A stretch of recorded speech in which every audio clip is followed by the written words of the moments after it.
भारत का एक और जंगी तैयारा गिरकर तबाह हो गया और इस हादसे ने भारतीय फ़िज़ाइया की तैयारियों पर सवालिया निशान लगा दिया। खबर सामने आते ही भारतीय मीडिया में हलचल मच गई। खबर आ रही है असम के जोरहाट विमान हादसे में जहां AN-32 विमान दुर्घटनाग्रस्त हुआ था। 5 जवान शहीद। बहुत बड़ी खबर आ रही है। खबर यह है कि असम के जोरहाट इलाके में भारतीय वायुसेना का AN-32 विमान क्रैश हुआ है। असम से सामने आ रही है जहां AN-32 ट्रांसपोर्ट एयरक्राफ्ट था जो जोरहाट एयरफोर्स स्टेशन पर बड़ी दुर्घटना का शिकार हुआ। काम जारी है। वायुसेना का AN-31 विमान क्रैश हुआ। जोरहाट एयरबेस पर AN-32 का विमान क्रैश होता है लैंडिंग के वक्त और अब यह खबर आ रही है कि 5 जवान शहीद हुए हैं। शुरुआती जानकारी के मुताबिक हादसा एयरबेस के पास हुआ है, जिसके बाद मौके पर तुरंत राहत और बचाव अभियान शुरू किया। एक बड़ी और दुखद खबर आ रही है असम के जोरहाट विमान हादसे में जहां AN-32 विमान दुर्घटनाग्रस्त हुआ था। 5 जवान शहीद हुए हैं। हादसे में विमान के को पायलट बच गए हैं और अस्पताल में उनका इलाज चल रहा है। जोरहाट एयरबेस पर भारतीय वायुसेना का एक AN-32 विमान हादसे में दुर्घटनाग्रस्त हुआ था। रेस्क्यू ऑपरेशन चलाया गया और उसके बाद अब जानकारी आई है कि 5 जवान शहीद हुए हैं, जिनमें squadron leader Prashant Singh, flight lieutenant Shubham Kumar, sergeant Jitendra Singh, Agniveer Vayu Khemaram Kumawat, Agniveer वायु दानिश आलम ड्यूटी करते हुए सबसे बड़ा बलिदान दिया है। इंडियन एयरफोर्स की तरफ से इस खबर की पुष्टि की गई है और इंडियन एयरफोर्स सभी दुखी परिवारों के प्रति अपनी गहरी संवेदना व्यक्त करता है और इस दुख की घड़ी में उनके साथ मजबूती से खड़ा हुआ है। असम जोरहाट एयरबेस पर AN-32 का विमान क्रैश होता है लैंडिंग के वक्त और अब यह खबर आ रही है कि 5 जवान शहीद हुए हैं। अनुपम हमारे सहयोगी हमारे साथ जुड़ गए हैं। अनुपम, दुखद खबर, 5 जवान शहीद हो गए। जी, बेहद दुखद खबर है ये, क्योंकि सुबह ही खबर जो आई थी कि AN-32 क्रैश लैंड हुआ है जोरहाट एयरबेस पर और उसके बाद इमरजेंसी रिस्पांस टीमें भी वहां पहुंची थी। काफी कुछ रेस्क्यू करने की कोशिश की गई। कुल जो खबर अब तक है 8 लोग उसमें सवार थे, जिसमें से 5 लोगों की मौत की खबर आ रही है। दुखद है, पायलट को पायलट की भी संभवतः मौत हुई है, ये अभी तक हम कंफर्म नहीं कर सकते, लेकिन 5 लोगों की मौत हुई है और 3 लोग घायल हैं। ये खबर फिलहाल हमारे पास आ रही है और काफी दुखद इन्फॉर्मेशन सूचना जो है अभी असम के जोरहाट से आ रही है।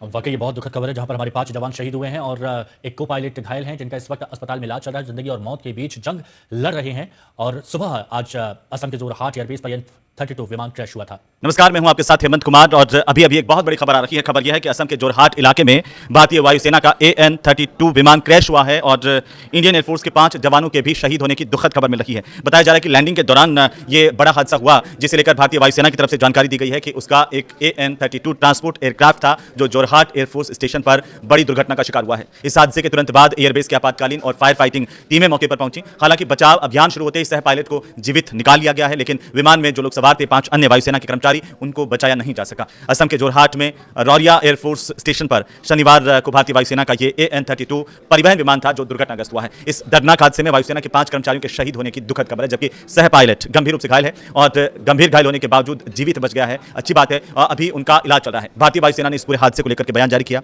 यह कहा कि असम के जोरहाट में AN-32 विमान दुर्घटना में अपने 5 कर्मचारियों के खोने का गहरा दुख है। Squadron leader Prashant Singh, flight lieutenant Shubham Kumar, sergeant Jitendra Sharma, Agniveer Vayu Khemaram Kumawat और अग्निवीर वायु दानिश आलम ने ड्यूटी के दौरान सर्वोच्च बलिदान दिया। भारतीय वायुसेना शोक संतप्त परिवारों के प्रति गहरी संवेदना व्यक्त करती है। करेंगे बड़ी खबर असम से सामने आ रही है जहां एयरफोर्स का विमान क्रैश हो गया है। जोरहाट में लैंडिंग के दौरान यह हादसा हुआ है। मौके पर राहत बचाव का काम जारी है। वायुसेना का AN-31 विमान क्रैश हुआ है। असम के जोरहाट से ये बड़ी खबर हादसे से जुड़ी हुई सामने आ रही है जहां भारतीय वायुसेना का AN-32 परिवहन विमान लैंडिंग के दौरान दुर्घटनाग्रस्त हुआ। शुरुआती जानकारी के मुताबिक हादसा एयरबेस के पास हुआ है, जिसके बाद मौके पर तुरंत राहत और बचाव अभियान शुरू किया गया। सुरक्षा एजेंसियां और वायुसेना की टीमें घटनास्थल पर पहुंच चुकी हैं। स्थिति का जायजा वहां पर लिया जा रहा है। फिलहाल हादसे के कारणों और विमान में सवार कर्मियों की स्थिति को लेकर आधिकारिक जानकारी का इंतजार है। वायुसेना ने घटना की जांच शुरू कर दी है। 2 तस्वीरें आपको दिखा रहे हैं। ये पहली तस्वीर उस वक्त की है जब जोरहाट में लैंडिंग के दौरान विमान हादसे का शिकार हुआ और दूसरी तरफ जब रेस्क्यू टीम वहां पर पहुंचती है और इसके बाद लगातार राहत बचाव का काम जारी है। हालांकि अभी कोई जानकारी नहीं है कि कितने क्रू मेंबर्स विमान में सवार थे, यह हादसा क्यों हुआ, क्या इसके पीछे की वजह रही है, अभी फिलहाल कोई जानकारी सामने नहीं आई है। लेकिन विमान लैंडिंग के बाद जबरदस्त अफरा तफरी वहां पर देखने को मिली है। भारतीय वायुसेना का यह विमान था जो हादसे का शिकार हुआ है और जोरहाट में यह लैंडिंग के वक्त हादसा हुआ है। एक जो पहली तस्वीर आप देख रहे हैं उस वक्त की है जब हादसा होता है और विमान से धुएं का ये गुब्बार उठता हुआ नजर आया। जब रेस्क्यू टीम वहां पर पहुंचती है और रेस्क्यू वहां पर लगातार जारी अभी भी है। ये 2 तस्वीरें असम में वायुसेना का विमान क्रैश और दूसरा राहत बचाव का काम लगातार जारी है। आप विमान की तस्वीर को देखकर आप खुद अंदाजा लगाइए कि हादसा बहुत ज्यादा भयावह था, भीषण था और हालांकि इंतजार करना होगा कि आखिर इस विमान में कितने लोग सवार थे, कितने क्रू मेंबर्स में सवार थे और आखिर विमान ये हादसे का शिकार क्यों हुआ है। और retired group captain UK Devnath ji हमारे साथ जुड़ चुके हैं। बहुत स्वागत। और सबसे पहले सर, ये भारतीय वायुसेना का जो विमान क्रैश हुआ है, ये जो तस्वीर सामने आई है, अब क्या शुरुआती दौर में अंदाजा लगाया जा सकता है कि आखिर क्या वजह रही होंगी इस विमान जो हादसा हुआ है? जी हाँ, हादसा बहुत ही भयावह हुआ है। जो वीडियोज आ रही है उसके हिसाब से एयरक्राफ्ट इतनी जोर से इंपैक्ट हुआ जमीन के साथ, रनवे के साथ, कि उसका विंग ही मेन फ्यूजलाज से टूट गया। अभी हम वीडियो में देख रहे हैं पूरा का पूरा मेन फ्यूजलाज जहाँ पे पैसेंजर्स बैठ सकते हैं वो जला हुआ है। एयरपोर्ट से अभी कोई डिटेल आई नहीं है, लेकिन मैं उम्मीद करता हूँ कि आग ज्यादा होने के पहले ही जो पैसेंजर्स थे वो बाहर निकल पाए। अगर हम देखें कॉकपिट सेक्शन भी जला हुआ है और मैं उम्मीद करता हूँ कि कॉकपिट ज्यादा जलने के पहले ही दोनों पायलट, लोड मास्टर, एयर सिग्नलर वो बाहर आने में कामयाब हो गए।